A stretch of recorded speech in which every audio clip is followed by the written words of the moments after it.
हाँ, last topic अपन ने बात किसकी की थी? लेंथेनाइड कॉन्ट्रैक्शन पूरा हो गया था, एप्लीकेशन है। चलो इधर आओ, अपन लेंथेनाइड कॉन्ट्रैक्शन की एप्लीकेशन की बात कर रहे हैं।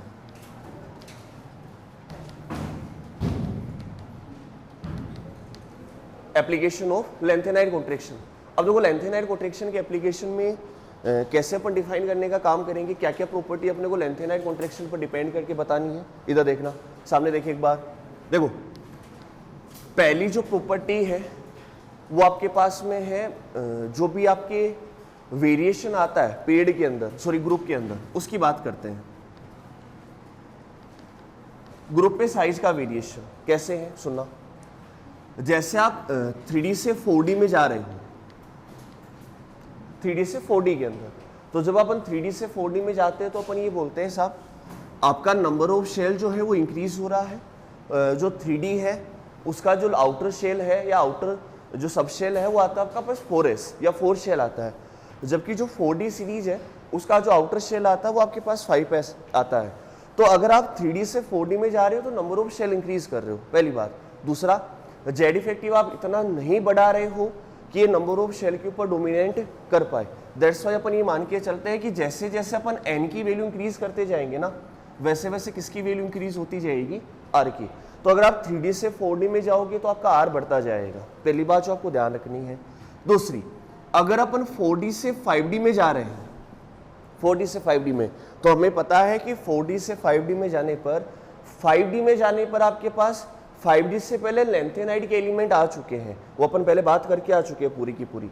और लेंथेनाइड के एलिमेंट आने की वजह से यहाँ क्या लग रहा है, लेंथेनाइड कॉन्ट्रैक्शन। और लेंथेनाइड कॉन्ट्रैक्शन लगने की वजह से जो आपका आर है 4D और 5D का, वो आर आपके लिए क्या निकल के आता है, सेम, चेंज नहीं होता है जनरली। तो ये जो एक एप्लीकेशन है 4D और 5D की साइज का इक्वल होना, वो एप्लीकेशन किसका है, आपका लेंथेनाइड कॉन्ट्रैक्शन का। तो अगर अपन यहां से ऑर्डर की वैल्यू मेंशन करें, ऑर्डर लिखने का काम करें, तो देखो ऑर्डर क्या निकल के आएगा सुनना। सबसे ज्यादा जो रेडियस आएगी वो 5D की है, और 5D की जो रेडियस है वो किसके बराबर आ रही है, 4D के। और 4D की जो रेडियस है वो 3D से क्या आ रही है, ज्यादा। ये आपके पास साइज का ऑर्डर निकल के आया है तीनों की तीनों सीरीज के लिए। ये अपन पहले भी बात कर चुके, दोबारा से अपन ने इसको रिपीट करने का काम किया है। दूसरा क्या आ रहा है वो सुनना एक बार। सेकंड जो एप्लीकेशन है वो है डेंसिटी का, ये भी मैं आपको लिखवा के आ चुका हूँ, बस दोबारा से मैं रिपीट करने का काम कर रहा हूँ। डेंसिटी, डेंसिटी का एप्लीकेशन क्या है वो सुनना एक बार। सुनो, अगर आप 3D से 4D में जा रहे हो तो 3D से 4D में जाने पर जनरली जो आपके पास डेंसिटी है वो इंक्रीज होती है। क्यों? क्योंकि अपन ने एक फिनोमिना लिखा था कि जैसे जैसे अपन ग्रुप में टॉप टू बॉटम जाते हैं ना ग्रुप में, वैसे वैसे आपके पास D = m/v होता है। तो मास की वैल्यू क्या होती जाती है, इंक्रीज। वॉल्यूम भी क्या होता है, इंक्रीज। बट अपन ये बोलते हैं कि जो मास है वो वॉल्यूम के कंपैरिजन में ज़्यादा इंक्रीज होता है, और अगर मास की वैल्यू वॉल्यूम के कंपैरिजन में ज़्यादा इंक्रीज हो रही है तो जो डेंसिटी है वो क्या होती जाएगी, आपकी इंक्रीज होती जाएगी। और डेंसिटी इंक्रीज होने पर 3D से 4D में जाओगे तो D को इंक्रीज करने का काम करोगे। लेकिन अगर अपन 4D से 5D में जा रहे हैं तो 4D से 5D में जाने पर डेंसिटी एक तो अकॉर्डिंग टू ग्रुप बढ़ने वाली है, बट ग्रुप के अलावा यहाँ एक फिनोमिना और लगता है जिसका नाम क्या है, लेंथेनाइड कॉन्ट्रैक्शन। उस लेंथेनाइड कॉन्ट्रैक्शन की वजह से आपकी जो डेंसिटी है वो डबल टाइम इंक्रीज हो रही है। कैसे? D = क्या हो रहा है, m/v। अब v तो बढ़ नहीं रहा, क्यों? क्योंकि 4D से 5D में आने पर साइज की वैल्यू क्या है, सेम, साइज चेंज नहीं हो रहा। जबकि जो मास है वो रेगुलर इंक्रीज होता जा रहा है। हमने क्या बोला था, v भी बढ़ेगा, मास भी बढ़ेगा, लेकिन मास ज्यादा बढ़ेगा तो डेंसिटी बढ़ेगी। यहाँ क्या हो रहा है, v बढ़ नहीं रहा लेकिन मास 2 टाइम बढ़ रहा है, तो इस मास को कंपनसेट करने के लिए v नहीं बढ़ रहा है। दैट्स वाई यहाँ जो डेंसिटी है ना वो आपकी डबल टाइम इंक्रीज होती जाती है। और डबल टाइम इंक्रीज होने की वजह से अपन ये बोल के चलते हैं कि जो सबसे ज़्यादा डेंसिटी आएगी वो किसकी आएगी, 5D की। सही है। उसके बाद जो डेंसिटी आएगी वो किसकी आएगी, 4D। और सबसे कम जो डेंसिटी आएगी वो किसकी आएगी, 3D। और अपन ये बोल के चलते हैं कि साहब जो डेंसिटी है 5D की, डेंसिटी ऑफ 5D एलिमेंट ये लगभग डबल टाइम होती है, 2 टाइम्स होती है डेंसिटी ऑफ 4D एलिमेंट्स की, जितनी डेंसिटी 4D एलिमेंट की होगी 5D एलिमेंट की डेंसिटी उसकी लगभग क्या आएगी आपके पास, डबल आएगी। दूसरा एप्लीकेशन जो आपको ध्यान रखना है। इसके अलावा तीसरा एप्लीकेशन आपके पास क्या आता है कि जो लेंथेनाइड कॉन्ट्रैक्शन है, उस लेंथेनाइड कॉन्ट्रैक्शन की वजह से जो लेंथेनोइड एलिमेंट है, उन लेंथेनोइड एलिमेंट का जो साइज है वो डिक्रीज होता है, बट इतना डिक्रीज होता है कि साइज में ज़्यादा चेंज नहीं आता है। और ज़्यादा चेंज नहीं आने की वजह से जो तीसरा फिनोमिना अपन बोल के चलते हैं वो ये बोल के चलते हैं कि जो सेपरेशन ऑफ लेंथेनोइड्स है, सेपरेशन ऑफ लेंथेनोइड्स, वो सेपरेशन ऑफ लेंथेनोइड आपका डिफिकल्ट होता है। क्यों?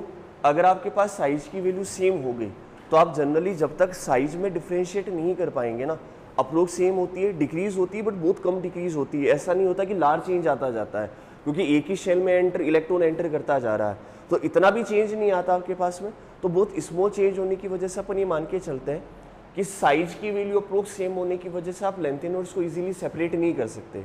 तो सेपरेशन ऑफ लेंथेनोइड थोड़ा सा डिफिकल्ट हो जाता है। तो लेंथेनोइड को सेपरेट करने के लिए आपको अलग अलग मेथड यूज़ करने पड़ते हैं वहाँ पर, जो कुछ स्पेशल मेथड होते हैं जो अपन केवल लेंथेनोइड्स के लिए काम लेते हैं। तो लेंथेनोइड के सेपरेशन को डिफिकल्ट करने का काम करता है आपका लेंथेनाइड कॉन्ट्रैक्शन। इजीली वो सेपरेशन नहीं कर पाता आपके एलिमेंट्स का। ये जो तीन एप्लीकेशन है, ये तीनों की तीनों एप्लीकेशन आपको याद रखने का काम करना है रिगार्डिंग टू लेंथेनोइड कॉन्ट्रैक्शन के। अब कॉन्ट्रैक्शन क्या होता है वो आपको पढ़ाया हुआ पहले से, सही है। आओ एक एक पॉइंट करके अपन लिखना स्टार्ट करते हैं। नंबर फर्स्ट, पहला application number first, application number first, और फर्स्ट में लिखना नंबर एक, size of D block element, size of D block element,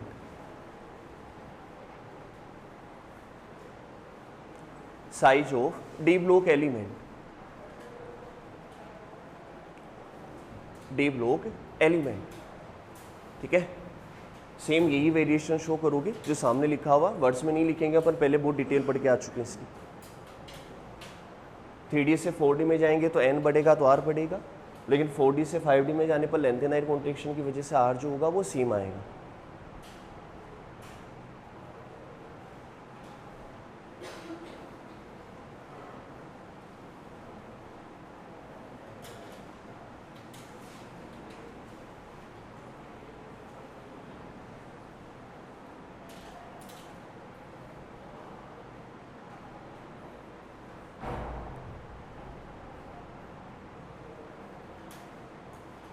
तो जो साइज़ का ऑर्डर आएगा वो 5D और 4D का बराबर होगा, और 3D का जो है वो कम होगा 4D और 5D से।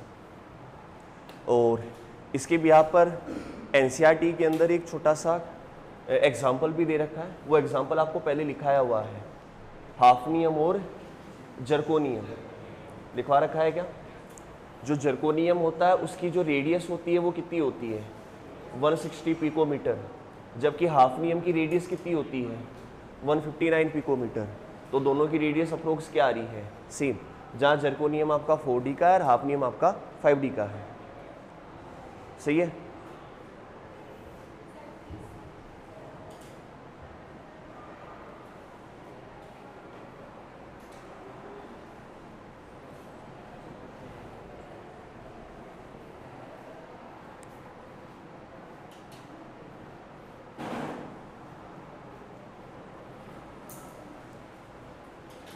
सही, आ गया हूँ। Density, density of D block element, density of D block element, इसको आप चाहो तो यही उतार देना। मास भी बढ़ रहा है, वॉल्यूम बढ़ रहा है, बट मास ज़्यादा बढ़ रहा है वॉल्यूम के कंपैरिजन में, जबकि यहाँ लेंथेनोइड कॉन्ट्रैक्शन की वजह से वॉल्यूम लगभग कांस्टेंट है, बट मास 2 टाइम्स बढ़ जाएगा। दैट्स वाई डेंसिटी ज़्यादा इंक्रीज होगी आपकी।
हो गया।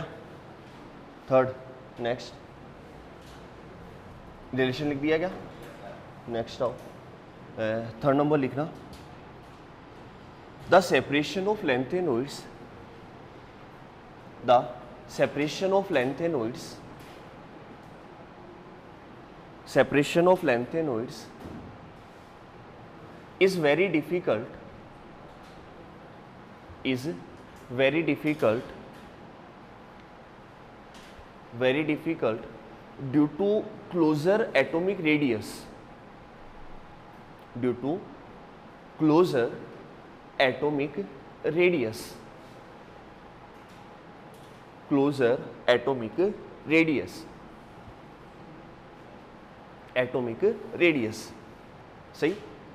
और एक इफेक्ट और आता है जिसकी बात अपन 11th क्लास में करके आते हैं।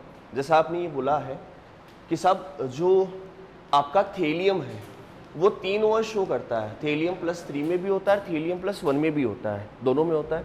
तो थेलियम की ज़्यादा स्टेबल क्या आती है? +1, बताया हुआ था।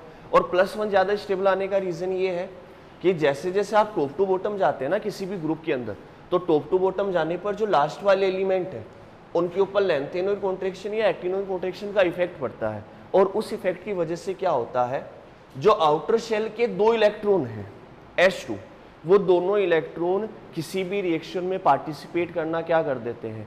बंद कर देते हैं, पार्टिसिपेट नहीं करते हैं। और पार्टिसिपेट करना बंद कर देंगे तो जो केवल Np के इलेक्ट्रॉन बचेंगे वो Np के इलेक्ट्रॉन ही किसमें पार्टिसिपेट करेंगे? रिएक्शन में। तो जो 13 ग्रुप होता है उसमें Np में कितना इलेक्ट्रॉन आता है? 1। तो वो केवल एक ही एक ही इलेक्ट्रॉन पार्टिसिपेट करता है। उसकी वजह से थीलियम का +1 ज़्यादा स्टेबल है किसके कंपेरिजन में? +3 के। तो क्या लेंथेनोइड कॉन्ट्रैक्शन का इफेक्ट इस पर भी आ रहा है क्या? आ रहा है। और इस फिनोमिना को नाम क्या बोलते हैं? इनर्ट पेयर इफेक्ट बोला जाता है। तो number 4 inert pair effect, number 4 inert pair effect, जो अपन 11th क्लास में पढ़ के आ चुके हैं पूरा। इनर्ट पेयर इफेक्ट, ठीक है। और नंबर 5 नेचर ऑफ हाइड्रोक्साइड, ये भी सिंपल सा है, कुछ ज्यादा खास नहीं है। नेचर ऑफ हाइड्रोक्साइड,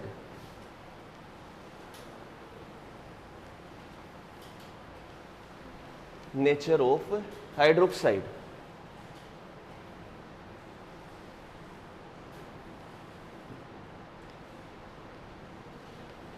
हाँ इधर देखना, जैसे जैसे आप लेंथेनम से लुटेशियम की तरफ जाते जा रहे हैं, हाइड्रोक्साइड है OH, और लेंथेनम की स्टेबल OH क्या होती है अपनी? +3 होती है। तो जैसे जैसे अपन लेंथेनम से लुटेशियम की तरफ जाते जा रहे हैं +3 OH के अंदर हाइड्रोक्साइड में, वैसे वैसे आपका जेड इफेक्टिव बढ़ता जा रहा है क्या? और जेड इफेक्टिव बढ़ता जाएगा तो क्या जो नेगेटिव स्पीसीज होगी उस नेगेटिव स्पीसीज पर जो लेंथेनाइड होगा उसका अट्रैक्शन बढ़ता जाएगा क्या? भाई अपन ये बोले यहाँ से कि जो लेंथेनम है उस पर लेंथेनोइड कॉन्ट्रैक्शन नहीं लग रहा, लेकिन जो सबसे ज्यादा लेंथेनोइड कॉन्ट्रैक्शन लग रहा है वो किस पर लग रहा है? लुटेशियम, क्योंकि जैसे जैसे इधर जा रहे हैं किसकी वैल्यू बढ़ रही है? जेड इफेक्टिव बढ़ रहा है। और अगर इस पर जेड इफेक्टिव बढ़ रहा है तो क्या ये इस OH ग्रुप पर अट्रैक्शन बढ़ाने का काम करेगा क्या? बढ़ाएगा, OH- पर अट्रैक्शन बढ़ाएगा। और अगर OH- पर अट्रैक्शन बढ़ गया तो क्या OH- इजीली रिलीज हो पाएगा क्या? नहीं हो सकता। दैट्स वाई अपन ये बोल के चलेंगे कि जेड इफेक्टिव की वैल्यू बढ़ने के कारण लेंथेनाइड कॉन्ट्रैक्शन से जो आपका हाइड्रोक्साइड का बेसिक नेचर है, बेसिक नेचर ऑफ हाइड्रोक्साइड, वो क्या होता जाएगा? कम होता जाएगा। हाइड्रोक्साइड वो डिक्रीज होता जाएगा जनरल, सही है। तो ध्यान रखना, जैसे जैसे लेफ्ट टू राइट जाएंगे आपका बेसिक नेचर जो होगा वो कम होता जाएगा, सही। ऐसे कैसे अरेंज कर दो उसको, लिखवाने का नहीं।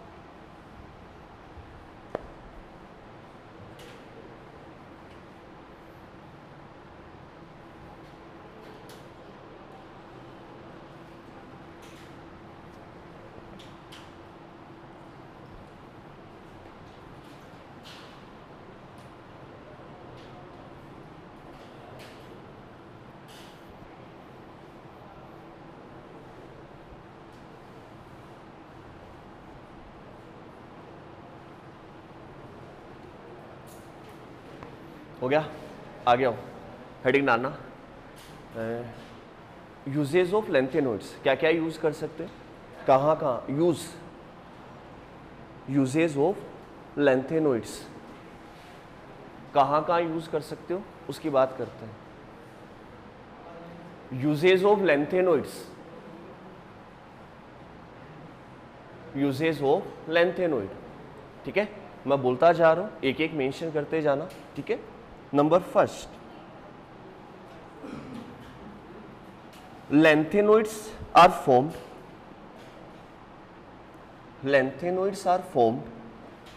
alloy with iron. Lengthenoids are formed alloy with iron. Alloy with iron.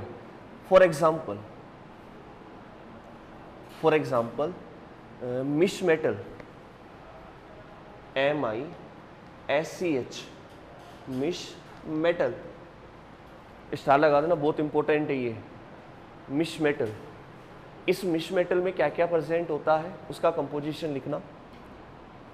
Cerium, dash लगा के लिख दो, सीरियम, इसका परसेंटेज होता है लगभग 50%, सीरियम का परसेंटेज लगभग 50%, ठीक है।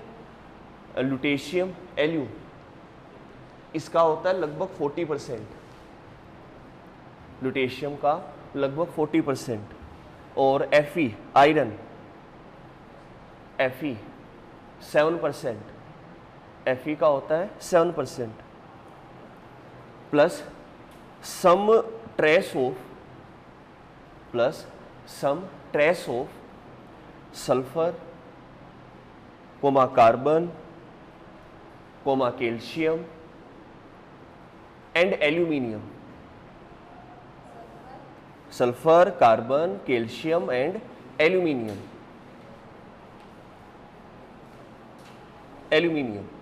ठीक है। दूसरा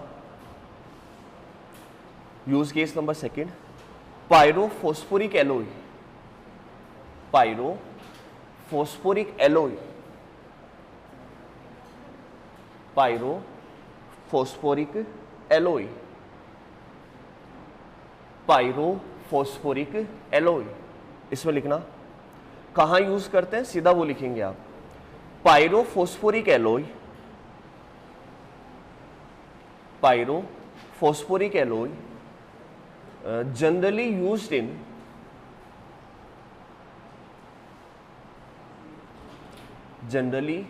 इन pyrophosphoric alloy generally used in device such as tracer bullet, tracer, TRACER, tracer bullet, TRACER, tracer bullet, comma shells, जो bullet, tracer bullet, comma shells, जो आपकी बुलेट वो होती है ना, गोली, जो राइफल की गोली होती है उसके चारों ओर का कवर होता है शेल, वो बनाने में काम आता है ये shells. And flints in lighter, flints, FLINTS, and flints in lighter, flints in lighter, ठीक है। नेक्स्ट एक यूज केस वो लिखना, mixed oxide of lanthanoids, mixed oxide of lanthanoids, mixed oxide of लैंथेनोइड्स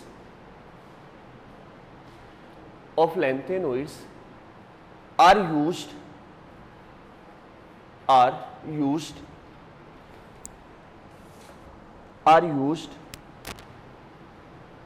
used in cracking of petroleum, are used in cracking of petroleum, are used in cracking of petroleum,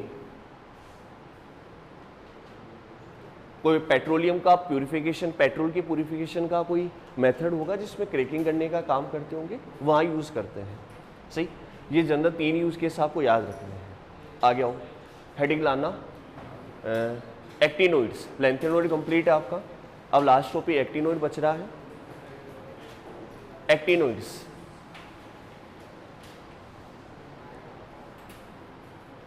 actinoids, actinoids,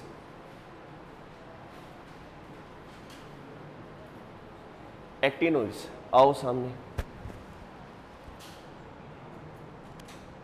actinoids, हाँ, पहली बात, actinoids के अंदर आपका जो last electron है वो last electron कहाँ एंटर करता है? 5f सबशेल में।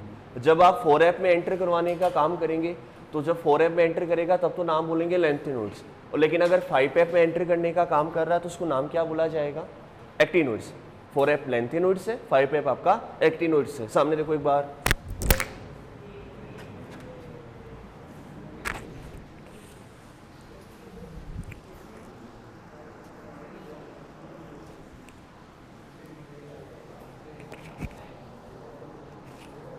हाँ आ गया हो। देखो अगर आपका 5f में एंटर कर रहा है तो यहाँ से क्या अपन इसका जनरल इलेक्ट्रॉनिक कॉन्फ़िगरेशन लिख सकते हैं क्या? वैसे अपन एब्लो का जनरल इलेक्ट्रॉनिक कॉन्फ़िगरेशन लिख रखा है, बट इसका भी अपन मेंशन कर सकते हैं क्या? 5f कहाँ से कहाँ तक?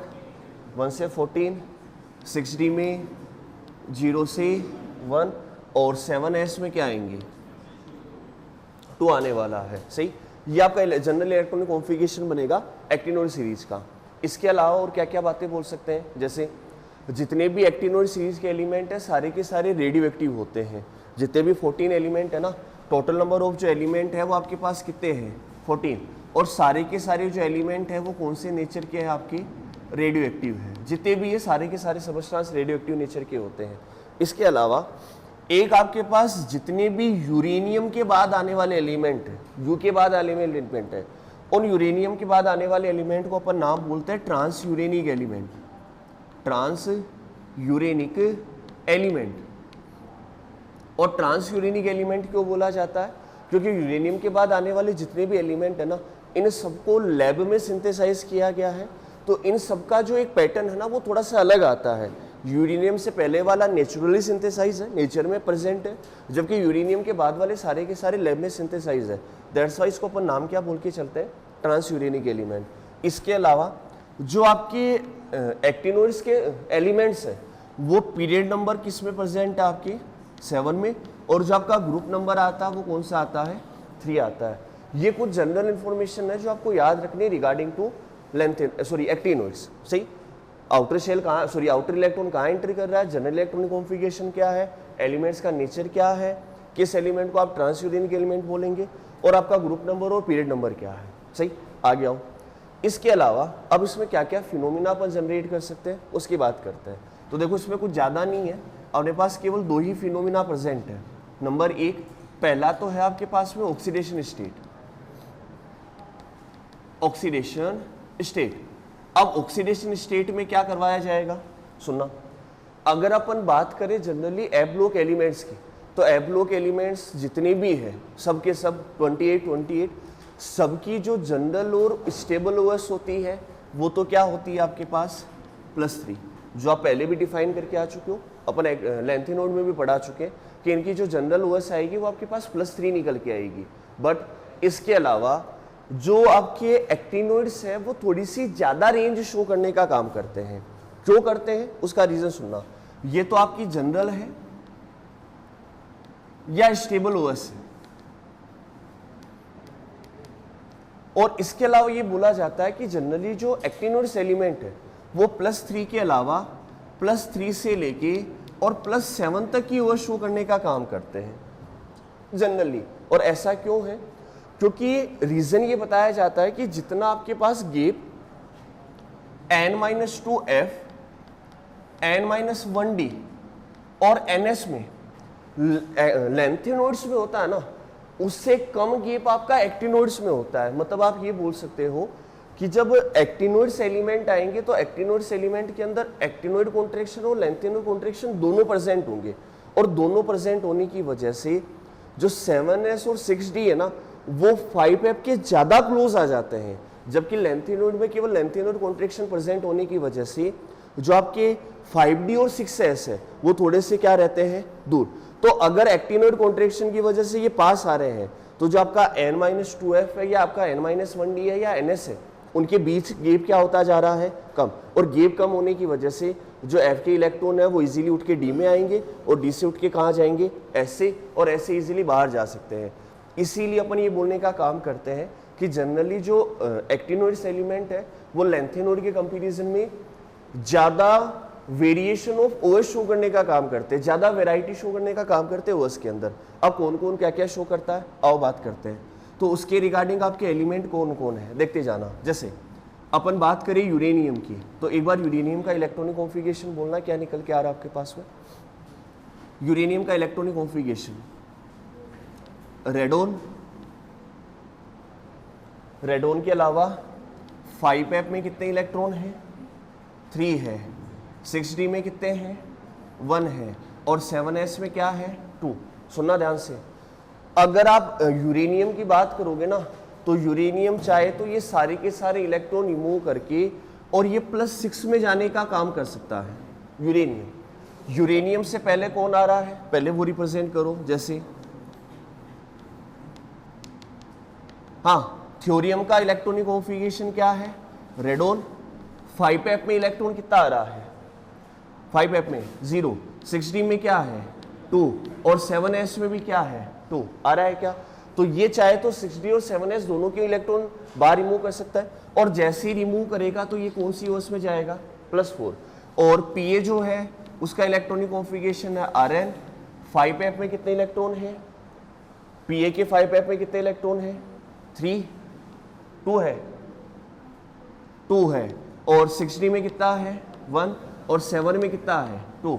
तो ये चाहे तो ये सारे के सारे इलेक्ट्रॉन बाहर रिमूव कर सकता है, क्योंकि एनर्जी की बहुत कम है, और अगर बाहर रिमूव कर देगा तो OS क्या शो करने का काम करेगा, +5। तो +3 के अलावा जो आपका थ्योरियम है वो +4 शो करता है, जो आपका Pa है वो +5 शो करता है, और जो आपका यूरेनियम है वो +6 शो करने का काम करता है जनरली अगर अपन बात करें तो इसका जो स्टेबल OS होगा वो +3 नहीं होगा, +3 तो मोस्ट स्टेबल होगा। इसके अलावा कई OS ऐसी OS होगी जो जनरली शो की जाएगी। तो एक तो आपको ऑक्सीडेशन स्टेट याद रखना है कि कौन कौन क्या क्या शो कर सकता है और क्यों शो कर सकता है, सही। दूसरा आपके पास जो फिनोमिना है जनरली वो है आपका एक्टिनोइड कॉन्ट्रैक्शन, एक्टिनोइड कॉन्ट्रैक्शन। अब एक्टिनोइड कॉन्ट्रैक्शन क्या है वो आपको सबको पता है, जैसे लेंथेनोइड कॉन्ट्रैक्शन होता है वैसे ही क्या होता है एक्टिनोइड कॉन्ट्रैक्शन। क्या होगा साहब, आपके जो इलेक्ट्रॉन है आउटर शेल के वो 5f में एंटर करेंगे, 5f का जो शील्डिंग इफेक्ट है वो सबसे कम होता है, तो शील्ड हो नहीं पाएगा, न्यूक्लियर चार्ज बढ़ता जाएगा, और जैसे जैसे न्यूक्लियर चार्ज बढ़ता जाएगा आउटर शेल के इलेक्ट्रॉन पर अट्रैक्शन बढ़ता जाएगा, तो आउटर शेल जो है वो किसकी ओर आता जाएगा, न्यूक्लियस की ओर, और न्यूक्लियस की ओर आता जाएगा तो जो आपका साइज है या रेडियस है वो क्या होता जाएगा, कम होता जाएगा। इसी फिनोमिना को अपन नाम क्या बोलते हैं, एक्टिनोइड कॉन्ट्रैक्शन। तो लैंग्वेज में कोई डिफरेंस नहीं है, बस शेल का डिफरेंस है, सब शेल का। वहाँ 4f आ रहा था तो यहाँ क्या आ रहा है आपका 5f, और कोई डिफरेंस नहीं है, सेम फिनोमिना आ रहा है आपके पास पूरा का पूरा। ये दो फिनोमिना आपको जनरली याद रखने का काम करना है रिगार्डिंग टू एक्टिनोइड्स, बाकी आपको कुछ भी याद नहीं रखना है, सही है। इसके बाद कुछ कंपैरिजन दे रखा है लेंथेनोइड और एक्टिनोइड का, वो मेंशन करवाना है, कुछ नॉर्मल सी प्रॉपर्टी देनी है वो मेंशन करवाना है, उसके बाद आपका चैप्टर ओवर है पूरा का, सही। आओ एक एक करके लिखने का काम करते हैं। हेडिंग डालना एक्टिनोइड्स, एक्टिनोइड्स।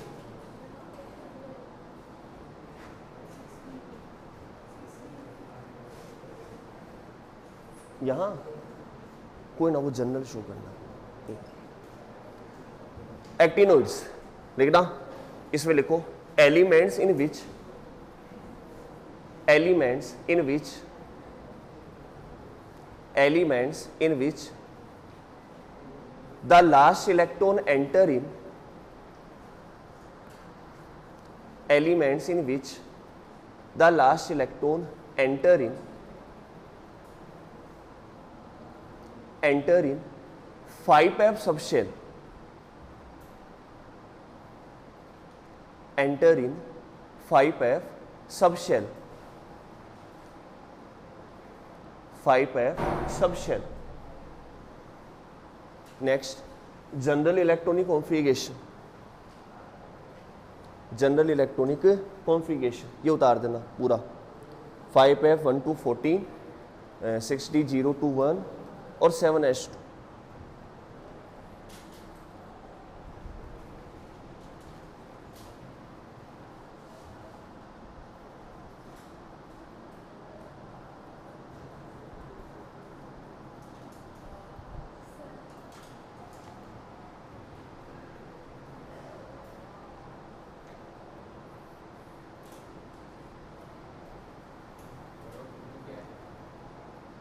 ये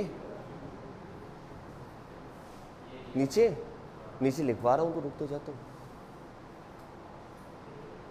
हाँ आ गया हूं. Next, all elements of actinoids, all elements of actinoids, all elements of actinoids are radioactive in nature, are radioactive in nature, radioactive in nature. Next, the actinoids are present 7th period and 3rd group. The actinoids are present in 7th period, in 7th period and 3rd group.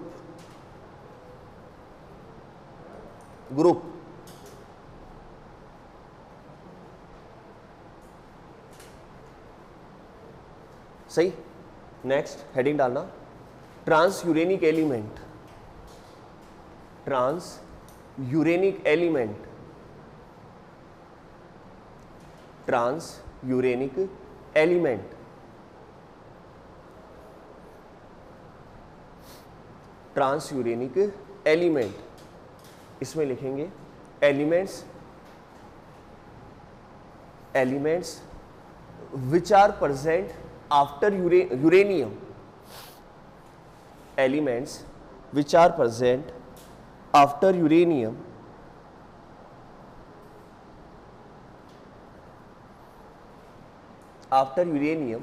are called transuranic element.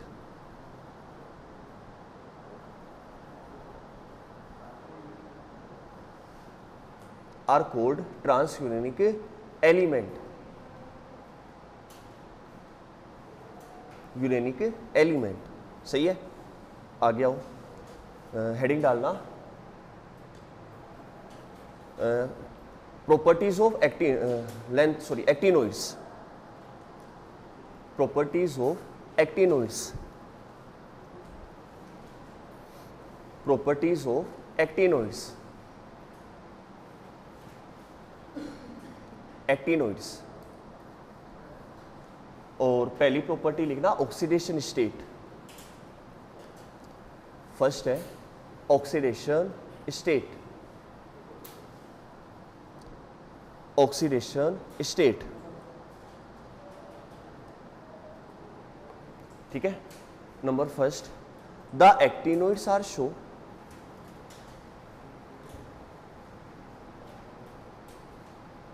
Actinoids are show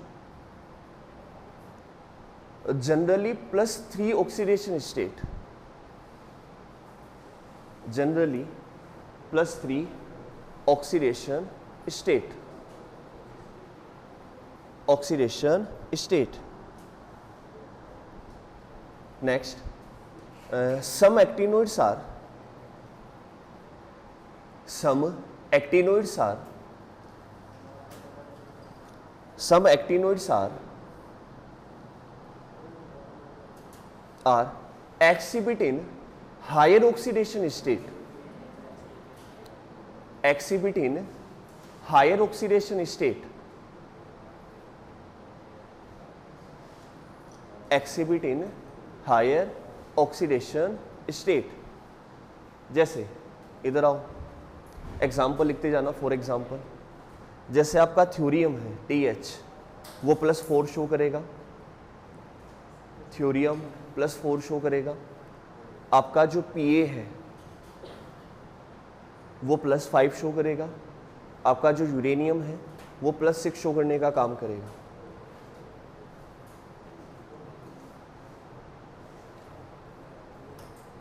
+4, +5 और +6।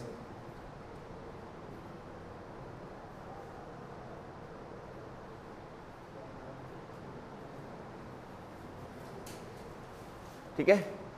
U के बाद PU के बाद NP आता है। NP जो है वो +7 तक जा सकता है। तो NP का इलेक्ट्रॉनिक कॉन्फ़िगरेशन लिखना है यहाँ 3 लिख लिए क्या?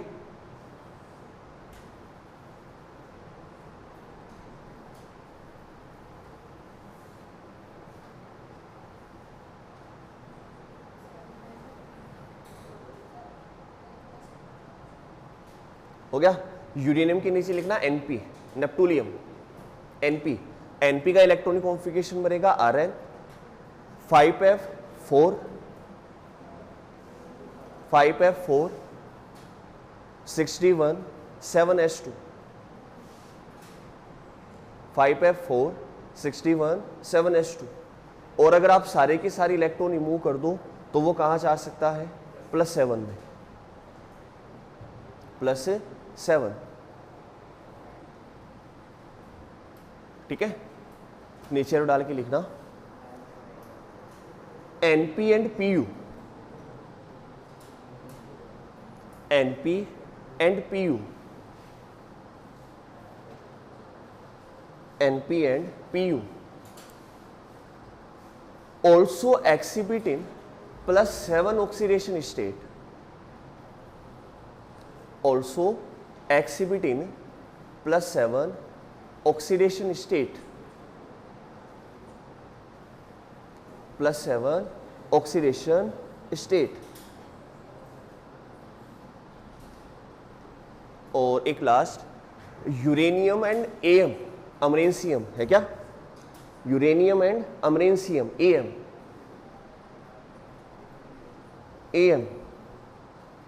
is also exhibit in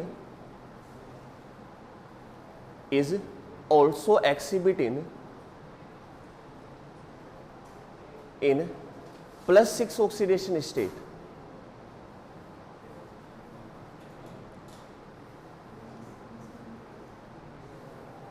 +6 oxidation state। सही है। नेक्स्ट फिनोमेना लिखना actinoid contraction, actinoid contraction.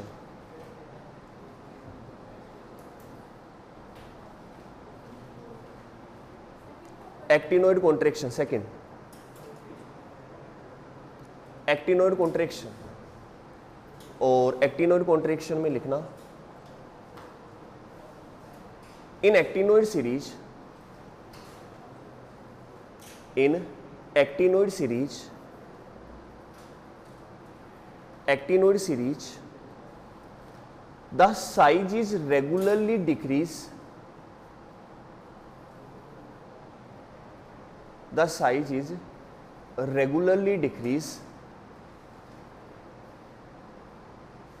regularly decrease in a trivalent state, in trivalent state across the period,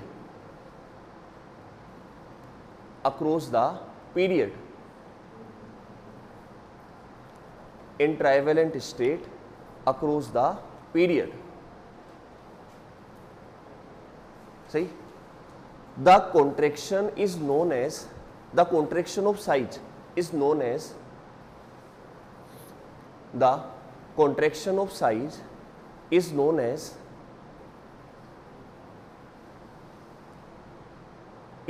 as actinoid contraction, actinoid contraction।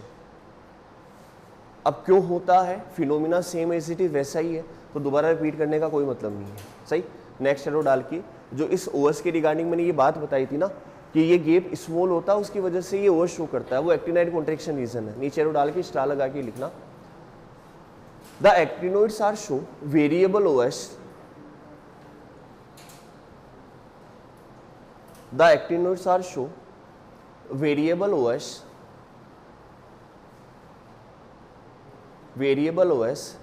because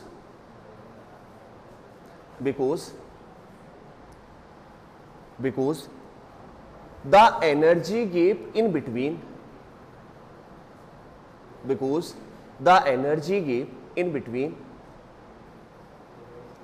in between 5F, 6D and 7S, 5F, 6D and 7S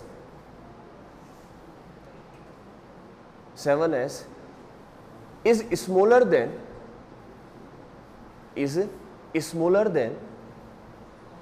4F, 5D and 6S, is smaller than 4D, 5S and 6S।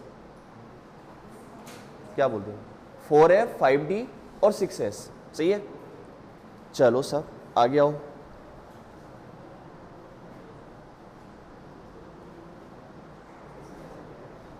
Some other property of actinoids जो NCERT में mention है वो आपको याद रखनी है सीधी सीधी। Some other property of actinoids, some other property of actinoids, number first, actinoids are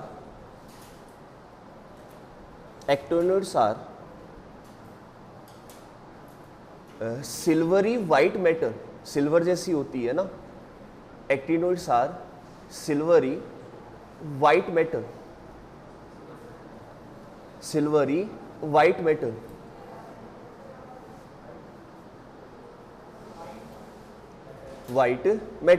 Next, actinoids are generally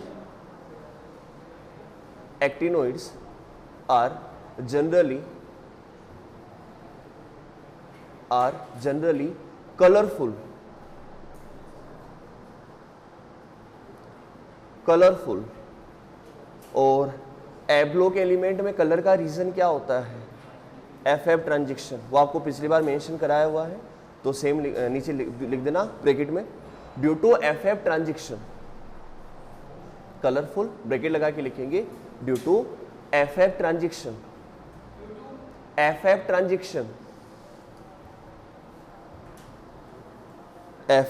transition. अच्छा, जिसके पास इलेक्ट्रॉन अनपेड इलेक्ट्रॉन 0 होगा क्या वो कलर शो कर सकता है? सही है, आगे आओ। all actinoids are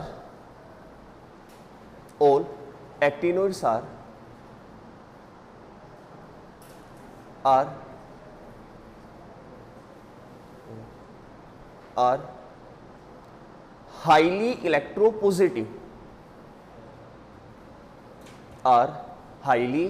electropositive,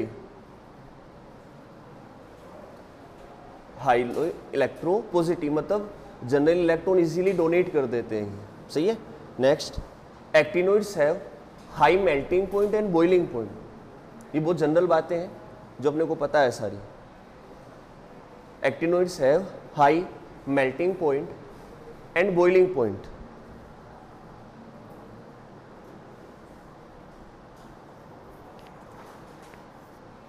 melting point and boiling point. सही। Next, actinoids form oxocation. Actinoids form oxocation. Actinoids form oxocation. जैसे एक तो एग्जांपल है UO2+2 और एक एग्जांपल है PuO2+। ये ऑक्सोकैटायन है जिसमें ऑक्सीजन और पॉजिटिव चार्ज जो दोनों आ रहे हैं आपके पास में, UO2+2 और PuO2+।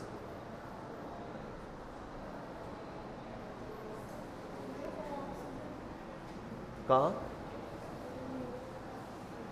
PuO2+ और नीचे 2 नीचे है, प्लस ऊपर है,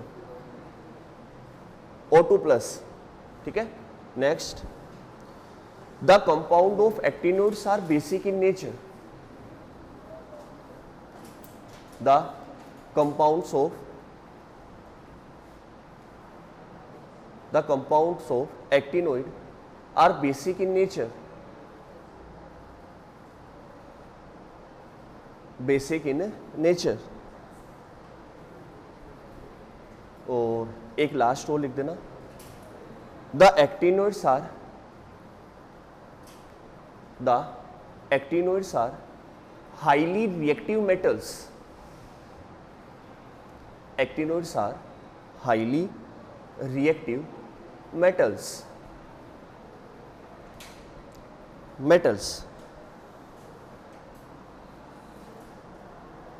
ठीक है, सेकेंड लास्ट हेडिंग लिखना, difference in between lanthanoid and actinoid. Difference in between lanthanoid and actinoid. Difference in between lanthanoid and actinoid. In between lanthanoid and actinoid. सही, क्या करेंगे, एक साइड लैंथेनोइड, एक साइड एक्टिनोइड। जो अभी तक पढ़ा है उसको डिफरेंस की फॉर्म में एडजस्ट करना है। ठीक है, लैंथेनोइड एंड एक्टिनोइड।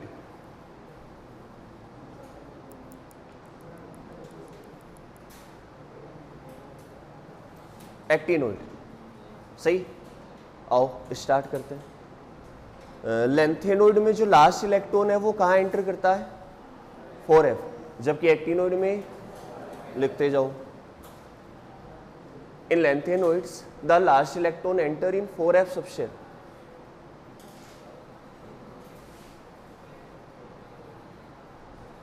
और एक्टिनोइड्स में लिखना, in actinoids the last electron enter in 5f subshell.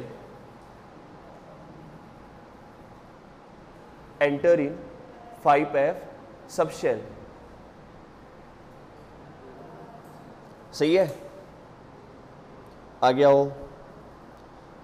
ज्यादातर जो लैंथेनोइड्स होते हैं वो कौन सी ओवर शो करते हैं, +3, जबकि एक्टिनोइड +3 के अलावा +4, +5, +7 तक जा सकते हैं। तो लिखना, the most common OS of lanthanoid is +3. The most common OS of lanthanoids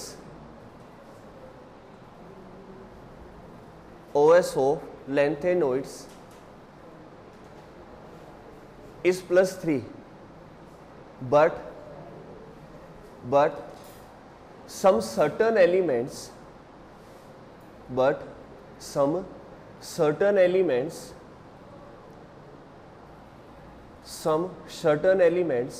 are show कौन कौन सी शो करते हैं, +2 और +4 बताया हुआ आपको। Certain elements are show +2 and +4 OS oxidation state, +2 and +4 OS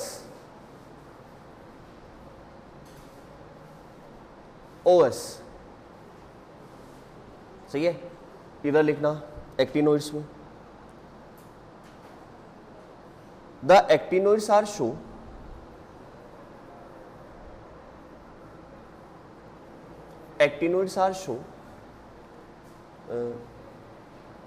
+3 OS। Actinoids are show +3 oxidation state, but certain elements are show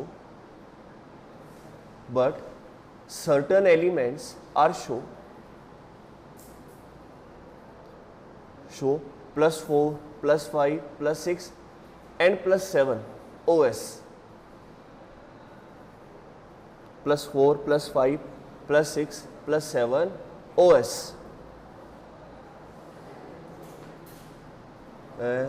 next all lanthanoids, next all lanthanoids bracket में लिखना except Pr promethium, except Pr promethium, except Pr promethium are non radioactive in nature, are non radioactive in nature, non radioactive in nature. और actinoid में लिखना all elements are radioactive in nature, all elements are radioactive in nature.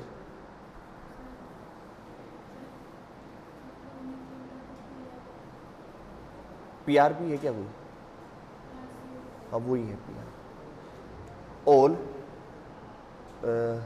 Radio sorry all elements are radioactive in nature. Next the hydroxide of lanthanoids, हाँ the hydroxide of लैंथेनोइड्स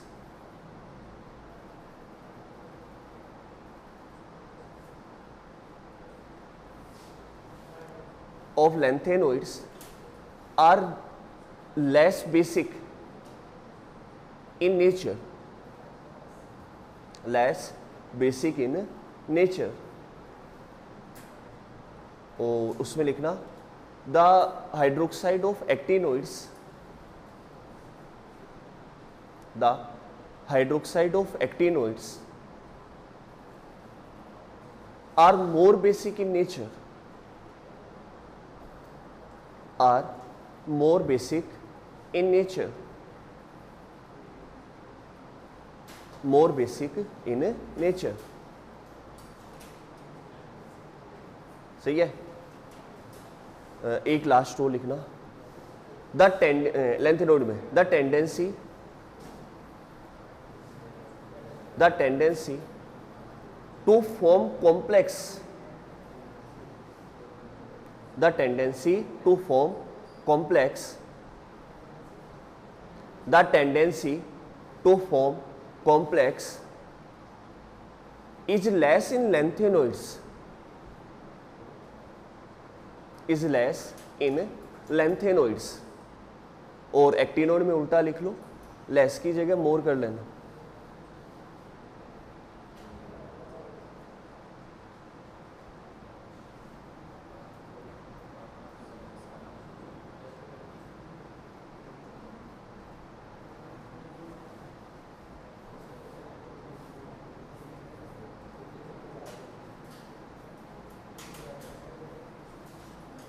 लिख लिया? चलो और last लिख देना